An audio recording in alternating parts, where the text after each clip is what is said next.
I remember the sound of rain that night, how it pressed against the windows of that bar like something trying to get in, or maybe trying to keep me from leaving. The drops streaked down the glass, catching the amber light from the neon signs across the street, turning everything outside into a watercolor blur. I had never been to a place like this before. Not alone. Not at this hour. The bar was nearly empty, just shadows and the quiet clink of glass being cleaned. I sat hunched at the counter, my tie hanging loose around my neck like a noose I had finally learned to loosen. My wedding band caught the dim light every time I lifted my glass, a small circle of gold that seemed to grow heavier with each sip. I twisted it absently, the way I had done for 22 years, but tonight it felt foreign against my skin. I shouldn't have been there. That thought kept circling through my mind like a warning I couldn't quite heed. Good husbands didn't sit in bars at midnight on a Tuesday. Good fathers didn't invent late meetings to avoid going home. But something in me had begun to unravel, thread by careful thread, and I found myself drawn to this quiet place where no one knew my name or the life I was supposed to be living. The bartender moved behind the counter with an easy grace that I envied. Rowan, I would later learn, though that night we were still strangers playing the familiar roles of server and served. There was something calming about the way they worked, polishing glasses with deliberate care, never rushing, never seeming to need anything from the silence that stretched between us. When I asked for another whiskey, my voice came out rougher than intended. The day had been long, filled with spreadsheets and conference calls that seemed to drain something essential from me. Rowan poured the drink without comment, the amber liquid catching the light as it fell. Their movements were precise, practiced, but there was something else there too. A gentleness that I hadn't expected to find in a place like this. I reached for the glass, my fingers already anticipating the familiar burn of the alcohol, the temporary quiet it might bring to the restlessness in my chest. But as my hand moved forward, Rowan's fingers brushed against mine. It was such a small thing, barely a touch at all. Perhaps accidental, perhaps not. But in that moment, time seemed to slow, and the warmth of their skin against mine lingered longer than physics should have allowed. I pulled my hand back, unsettled by the electricity that had passed between us. For the first time that evening, I looked at Rowan fully, really looked, and something shifted in the carefully constructed world I had built around myself. Their eyes were dark, patient, holding secrets I couldn't name. There was no judgment there, no expectation, just a quiet understanding that made my chest tighten with something I couldn't identify. The moment felt microscopic, invisible to anyone else who might have been watching. But to me, sitting there with my loosened tie and heavy wedding band, it felt like the opening of a door I had spent decades keeping locked. Behind that door was a version of myself I had buried so deep I had almost convinced myself it didn't exist. I drained the glass in one swift motion, trying to silence the ache that had begun to spread through my chest like ink through water. But the whiskey couldn't touch this particular pain, couldn't quiet the voice that had started whispering truths I wasn't ready to hear. I set the glass down harder than necessary, the sound sharp in the quiet bar, and for a moment I considered leaving, returning to the safety of my suburban home and the predictable rhythms of the life I knew. But I didn't leave. Not yet. Instead, I sat there in the amber light, rain still pressing against the windows, feeling something fundamental shift inside me like the first crack in a dam that had held back a lifetime of unspoken longing. The drive home from that bar took me through streets I had traveled for nearly 2 decades, past the same strip malls and traffic lights that marked the boundaries of my carefully constructed world. By the time I pulled into the driveway of our colonial house, the rain had stopped, leaving the pavement slick and reflective under the streetlights. Clara had left the porch light on, as she always did, a small gesture of care that had once meant everything to me, and now felt like evidence of how far we had drifted from each other. I am 46 years old, and for most of those years, I have been living someone else's life. Not intentionally, not maliciously, but with the quiet desperation of a man who learned early to bury his truths so deep that even he forgot where he had hidden them. My days unfold with clockwork precision. I wake at 6:30, shower while Clara makes coffee, and arrive at the accounting firm by 8. Numbers have always made sense to me. Their clean logic a refuge from the messy complexities of human emotion. Clara and I have been married for 22 years, and our relationship has settled into the comfortable rhythms of two people who know each other's habits but have forgotten each other's dreams. She hums while she cooks, always the same 3 songs rotating through her repertoire. She reads mystery novels before bed and falls asleep with her glasses still on. She waters the plants every Tuesday and Friday, talks to our neighbors about their children's achievements, and has never once asked me if I am happy. I don't blame her for this. Happiness was never part of our contract. We built something else together, something more practical and enduring. A partnership based on shared responsibilities, mutual respect, and the raising of our son. It has been a good life, by most measures. Stable, respectable, untouched by the scandals that have torn apart other marriages in our neighborhood. Evan is 18 now, a senior in high school with his father's analytical mind and his mother's easy way with people. He moves through our house like a visiting relative, polite but distant, already oriented toward the life that awaits him beyond these walls. College acceptance letters arrived last month, and he chose a school 3 states away. Part of me feels proud of his independence, his eagerness to explore the world. Another part of me looks at his departure as the removal of the last pretense that holds our family together. Our house tells the story we have agreed to live. Framed photos from family vacations line the hallway, evidence of summers spent at beach houses and ski lodges, all of us smiling at cameras held by strangers. Our wedding portrait hangs above the fireplace, 2 people I barely recognize anymore, young and certain in ways that now seem almost naive. The furniture is tasteful, chosen by Clara with an eye toward longevity rather than passion. Everything matches. Everything has its place. Each morning follows the same script. Coffee brews while Clara hums in the kitchen, the sound mixing with the morning news playing softly on the television. We discuss practical matters over breakfast. Evan's schedule, my meetings, the lawn that needs cutting, the bills that need paying. The silence between words has grown wider over the years, filled not with tension, but with a kind of resigned acceptance that this is what marriage becomes. 2 people moving through parallel lives, occasionally intersecting, but never quite touching. My evenings are spent with spreadsheets, television programs I watch, but don't really see, and occasional dinners with neighbors who discuss property values and school board elections with the same intensity other people reserve for matters of life and death. I have learned to participate in these conversations, to nod at appropriate moments and offer opinions about topics that feel increasingly meaningless to me. But underneath this surface of suburban contentment, something vital has been slowly dying. I feel it most acutely in the quiet moments, when Clara is reading beside me, and Evan is upstairs with his headphones on, and the house settles into the familiar rhythms of evening. In those moments, I am aware of an ache that spreads through my chest like a physical thing, a longing for something I cannot name, but have never stopped needing. The truth is that I have spent most of my adult life feeling like an actor playing a role I never auditioned for. The devoted husband, the responsible father, the reliable colleague. I have performed these parts so convincingly that even I sometimes forget they are performances. But in the quiet spaces between the acts, in the moments when no one is watching, I catch glimpses of someone else. Someone who might have made different choices, loved differently, lived with a kind of authenticity that terrifies me even as it calls to me. That night in the bar, when Rowan's fingers brushed against mine, I felt that buried self stirring to life. It was just a moment, barely significant enough to register, but it planted a seed in ground that had been fallow for decades. As I sat in my car in the driveway, looking at the house where my family slept, I knew with certainty that something fundamental had shifted.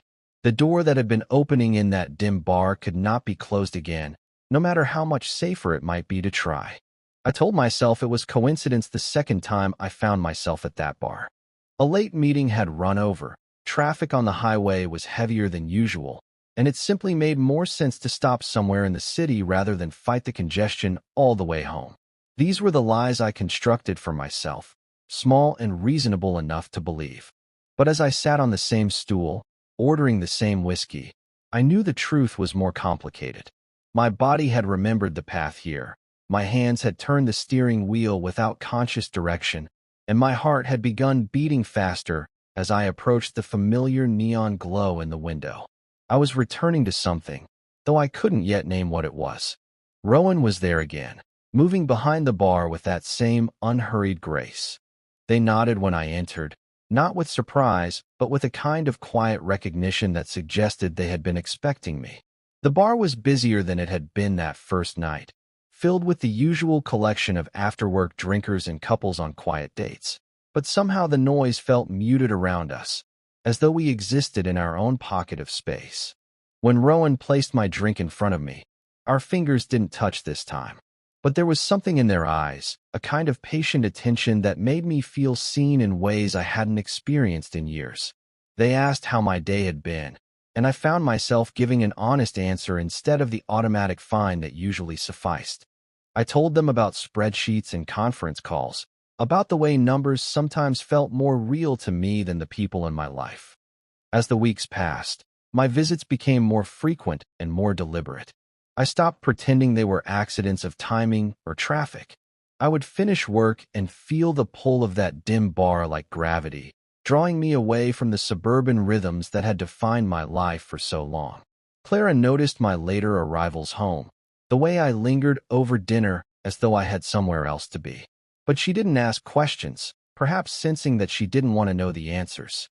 Rowan was always there, polishing glasses, listening more than speaking, moving through the evening with a calm assurance that I found deeply comforting.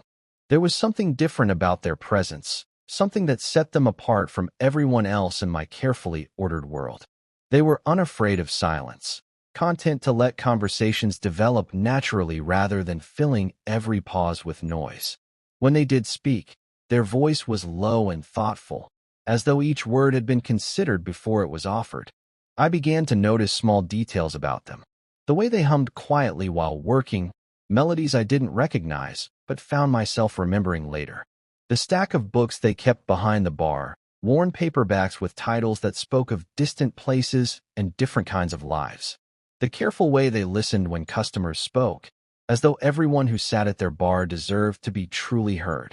One evening, as the crowd thinned and the night grew later, Rowan slid a drink across the bar toward me. I hadn't ordered it, but it was exactly what I had been drinking, prepared exactly as I liked it. On the house, they said, and then added something that stopped my breath in my throat. We close at midnight, but sometimes I keep the place open a little longer, if you ever feel like staying. The words were simple, offered without pressure or expectation, but they struck me with the force of revelation. I stared at the drink, at Rowan's hands still resting on the bar, and felt the weight of choice settling over me like a physical thing. I could finish the whiskey, thank them politely, and drive home to my suburban house and my sleeping family. I could maintain the boundaries that had kept my life safe and predictable for decades. Or I could stay. The hesitation stretched between us, filled with everything I couldn't say. Rowan didn't rush me, didn't try to convince me or withdraw the invitation.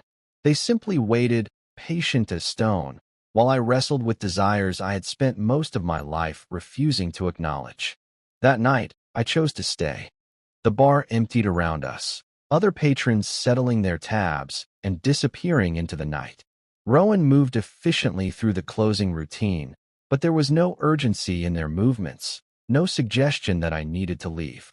When the last customer was gone and the neon signs were turned off, we found ourselves alone in a space that felt suddenly intimate, sacred even. We talked about music first, about the records Rowan played on the old jukebox tucked into the corner. They introduced me to artists I had never heard of, voices that spoke of heartbreak and longing in languages I didn't need to understand to feel. I found myself sharing memories of songs that had meant something to me once, before responsibility had crowded out such luxuries as personal taste. The conversation flowed with an ease that astonished me. Rowan asked about places I had traveled, and I realized with shame how few there were. My life had been lived within narrow boundaries, defined by work and family obligations rather than curiosity or desire. But as I spoke, I began to remember dreams I had buried, places I had wanted to see before practicality convinced me such wishes were selfish. Rowan told me about cities they had lived in, jobs they had worked, books that had changed their understanding of the world. Their life seemed richer than mine, more fully lived, shaped by choices made from passion rather than duty. I found myself envious of their stories, but also inspired by the possibility they suggested, that lives could be lived differently, that it was never too late to choose authenticity over safety. As the night deepened, I realized something had fundamentally changed between us. I was no longer just a customer, and this was no longer simply a bar. Rowan was seeing me, truly seeing me, in ways that no one else had in years, perhaps ever. They were looking past the surface of respectability I had constructed and recognizing someone I had almost forgotten existed. The recognition was both terrifying and exhilarating.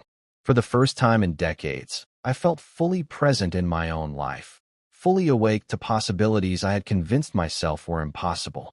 The door that had begun opening that first night was now standing wide, and I could see through it into a version of myself I had never allowed to exist. The nights after closing became our sanctuary. In the dim light of the empty bar, with only the hum of the refrigerator and the distant sound of traffic, I found myself saying things I had never spoken aloud before. Small truths at first, tentative offerings that Rowan received with the same patient attention they gave to everything else. I told them about the invisibility that had crept into my marriage over the years, how Clara and I had become expert at existing in the same space without truly seeing each other. I described the weight of coming home each evening to conversations about schedules and obligations, the way dinner table discussions had slowly drained of anything personal or meaningful. Rowan listened without judgment, their dark eyes never leaving my face, and I felt understood in a way that was both relief and revelation. As the weeks passed, I began to share deeper pieces of myself. I spoke about my youth, about the dreams I had carried before responsibility convinced me they were impractical. I had wanted to travel once, to see places that existed only in books and photographs. I had thought about writing, about creating something that mattered beyond balance sheets and tax returns. These ambitions felt foolish now, the fantasies of someone too young to understand how life actually worked, but Rowan received them with the same careful attention they gave everything else. I found myself describing the parts of myself I had buried beneath work and duty, the curiosities and longings I had learned to silence. There had been moments throughout my marriage when I had caught myself watching men in ways that felt dangerous, noticing the curve of a shoulder or the way someone moved through space with unconscious grace. These observations had always been quickly suppressed, filed away as meaningless distractions from the real business of living. But in the safety of Rowan's presence, I began to acknowledge that they might have been something else entirely. Rowan rarely offered advice or analysis.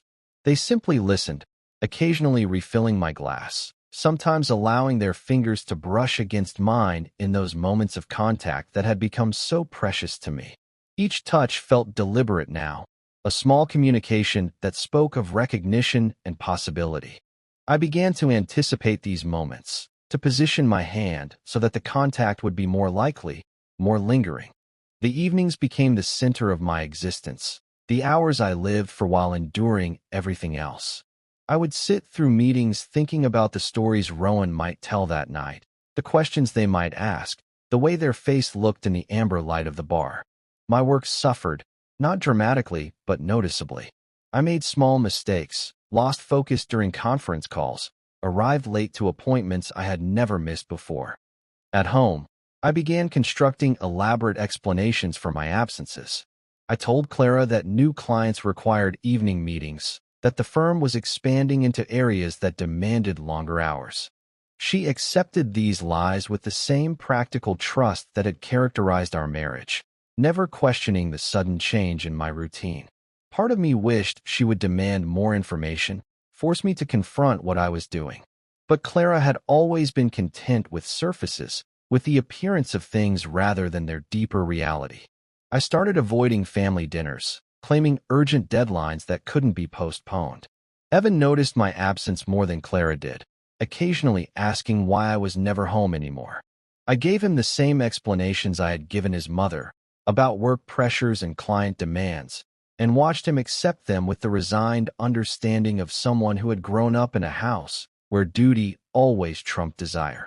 The guilt was constant, a low-level ache that followed me through my days. I was lying to my family, abandoning my responsibilities, pursuing something I couldn't even name with someone whose last name I didn't know.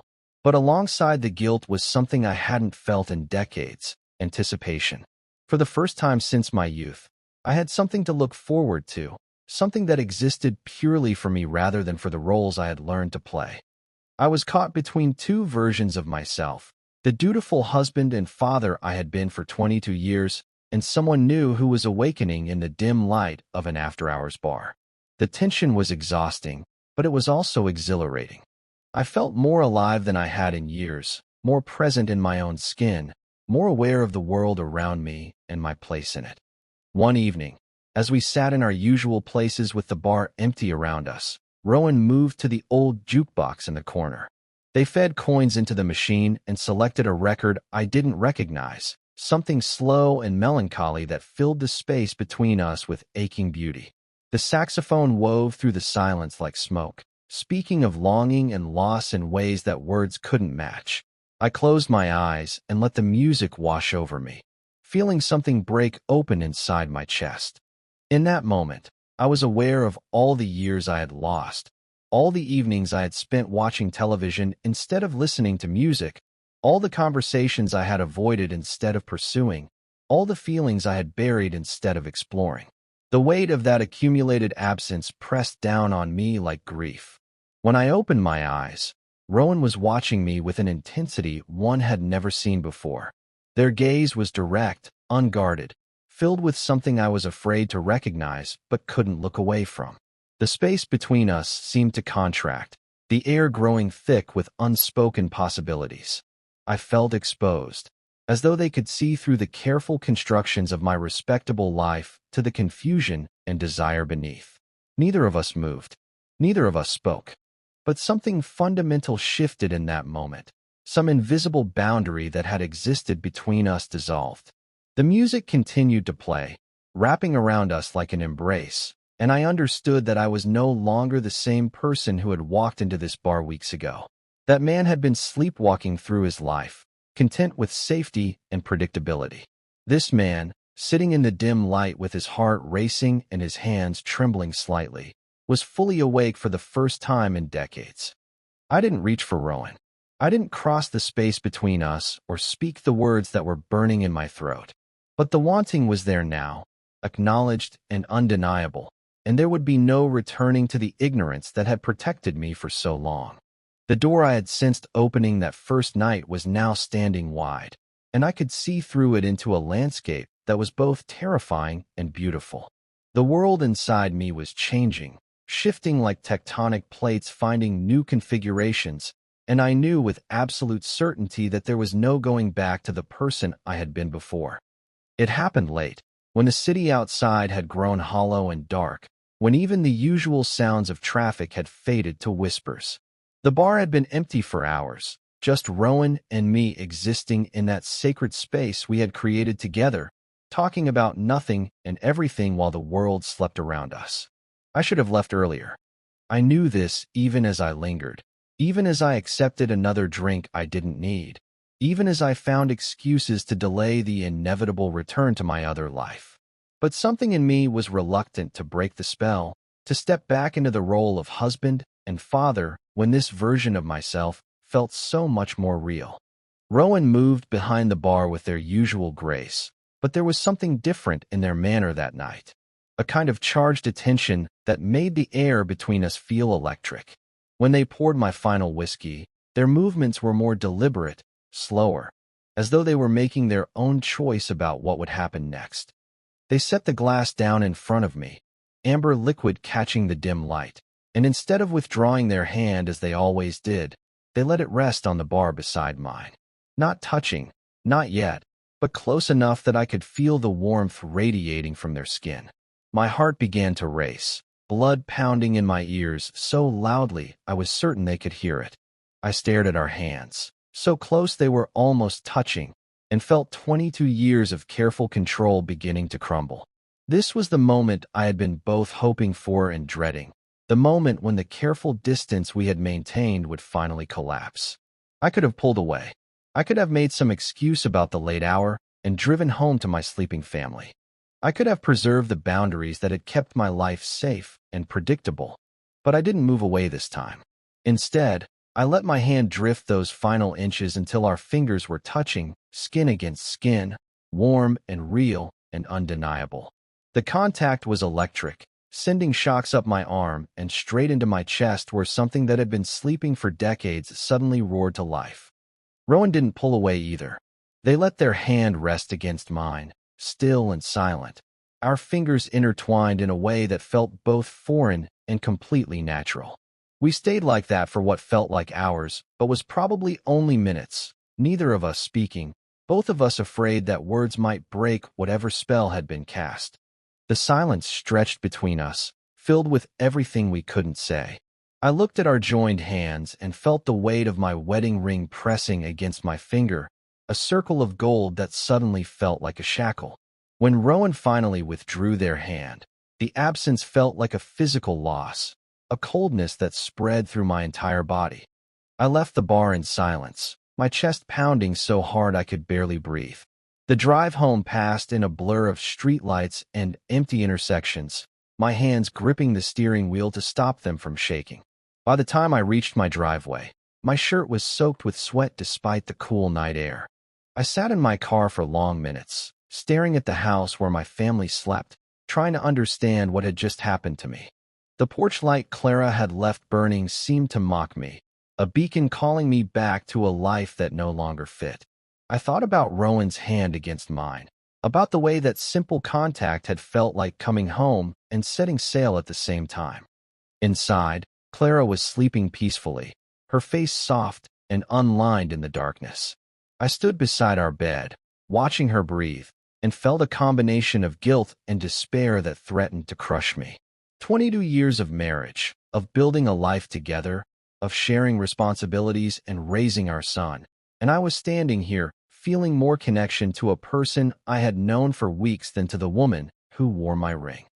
The truth I had been running from all my life was undeniable now, crystallizing in my mind with terrifying clarity. I had never allowed myself to truly love, not like this, not with the desperate, consuming need that had awakened in me tonight. Every relationship I had ever had, including my marriage, had been built on compatibility rather than passion, on practicality rather than desire. I couldn't sleep. I lay beside Clara, staring at the ceiling, replaying every moment of the evening over and over. The way Rowan had looked at me, the warmth of their skin against mine, the feeling that something fundamental had shifted in the universe. By the time dawn began to creep through the curtains, I knew that my life as I had known it was over. The next morning, I stood in front of the bathroom mirror, staring at my reflection as though seeing myself clearly for the first time. The lines around my eyes seemed deeper, etched by years of careful performance. My face looked older, worn down by the weight of living someone else's life. But there was something new there too, a kind of desperate honesty that I had never allowed myself before. I gripped the edge of the sink and spoke the words aloud, my voice barely above a whisper, but clear enough to shatter the silence of the morning. I think I've been in love with men my whole life. The confession hung in the air like smoke, terrifying and liberating in equal measure. The words felt true in a way that nothing else in my life had for decades. True like the feeling of Rowan's hand against mine. True like the recognition I had seen in their eyes. True like the longing that had been eating away at me from the inside for as long as I could remember. The confession was a key turning in a lock I hadn't even realized existed, opening doors I had spent my entire adult life keeping sealed.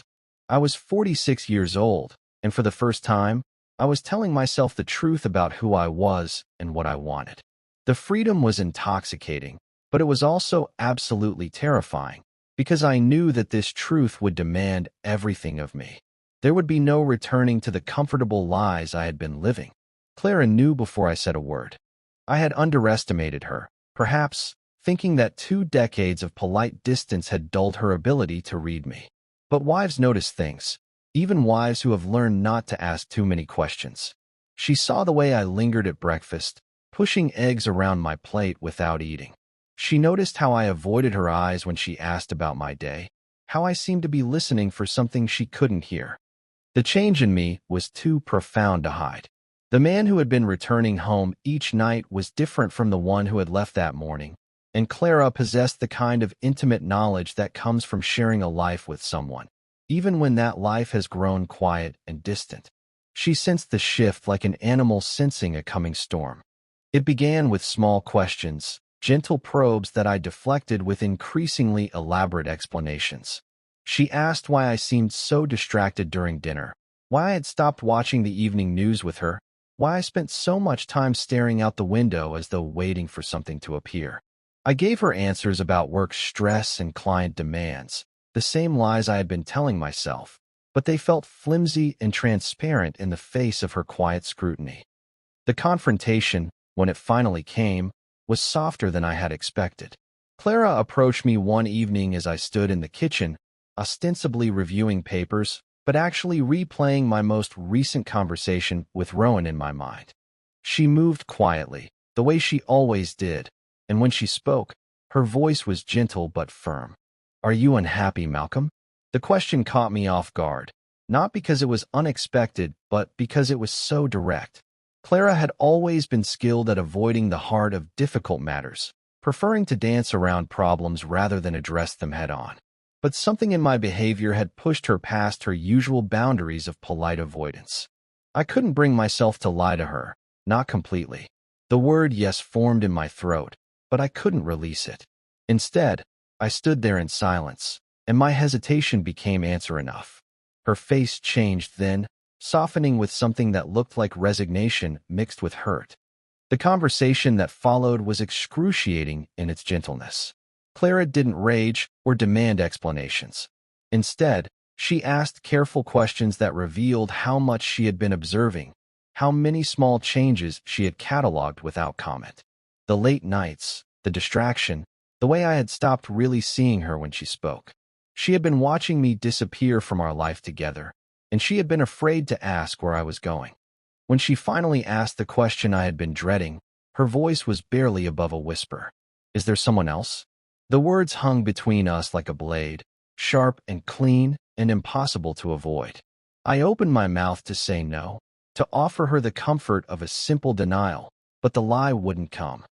Instead, I heard myself saying something far more complicated and devastating. "There is, but not in the way you think." The words felt like betrayal even as they approached something like honesty. Clara's face crumpled then, not with anger, but with a kind of bewildered pain that cut through me like ice. The truth, when it finally emerged in pieces over the course of that terrible evening, shattered the careful construction of our life together. I couldn't tell her everything, couldn't find words for the full scope of what I was discovering about myself, but I told her enough. About feeling invisible in my own life, about the longing that had been eating away at me, about the person I met who had awakened something I thought was dead. Clara's tears came slowly, not the dramatic sobs of betrayal, but the quiet weeping of someone watching something precious dissolve. She didn't ask for details about Rowan, didn't demand to know specifics about what had happened between us. Perhaps she understood that the details mattered less than the fundamental shift they represented.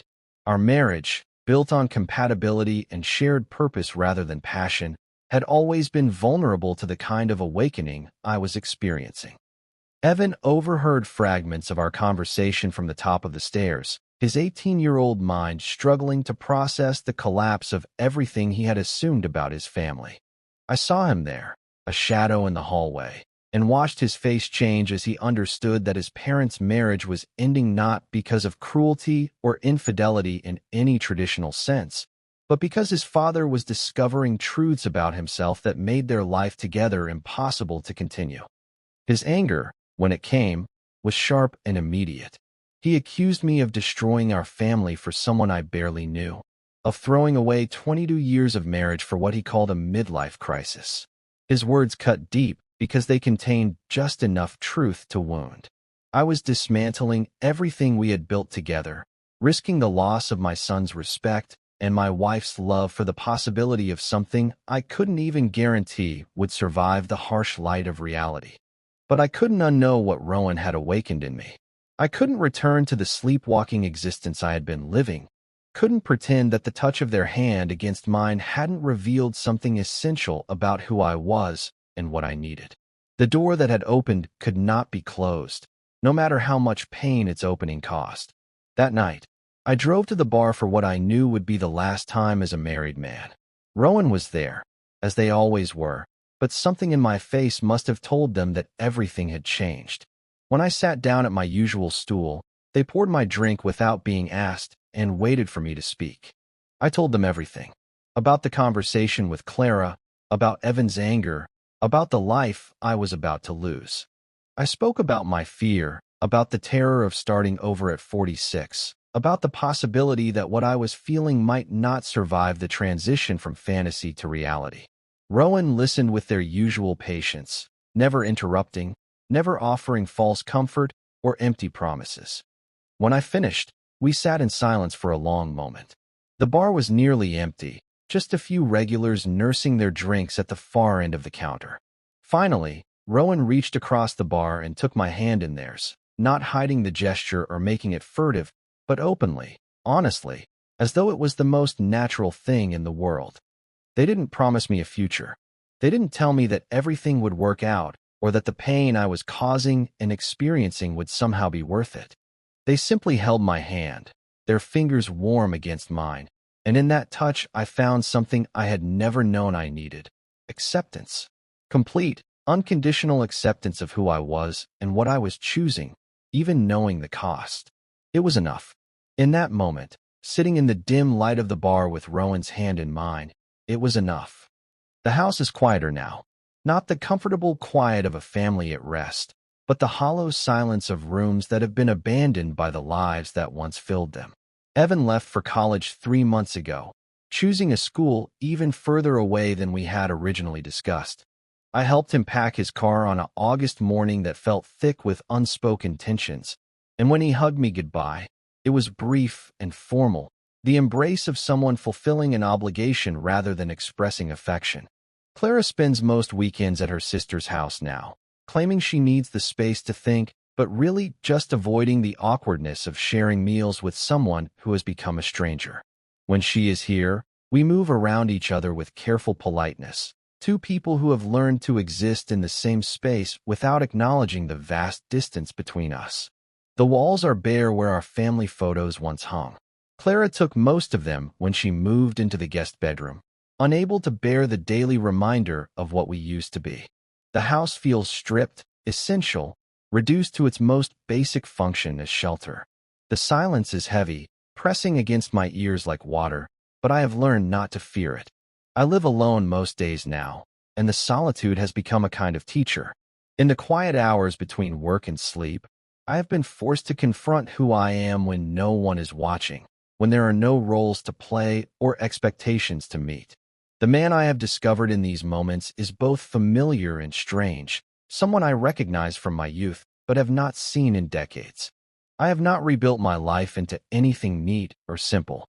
There is no fairy tale ending here, no sudden transformation into happiness and fulfillment.